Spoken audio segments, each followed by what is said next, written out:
3, Milo Daniel, Atletica Fratellanza in corsia 4, Barbieri Matteo Cusparma in corsia 5, Sanse Bernati, Sasha Castellano in corsia 6, Rossi Edoardo, vede l'Atletica Forlì in corsia 5-7 vedete Sofia Atletica. Io dopo devo fare quel 4%. Dalla Atletica Lugo, Cimpedana del centro del Pio, corsia 8.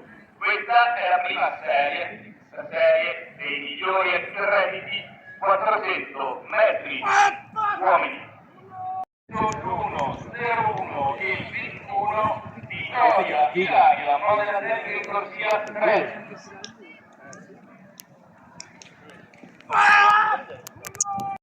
Corsia 4 Piaffari Atletica, in corsia 5 Santi Villa, Atletica 5 Cerchi, in corsia 6 Rai Lockbit, Atletica Lugo, in corsia 7 Arioli Alessandra, premiazione 100 metri piani, donne.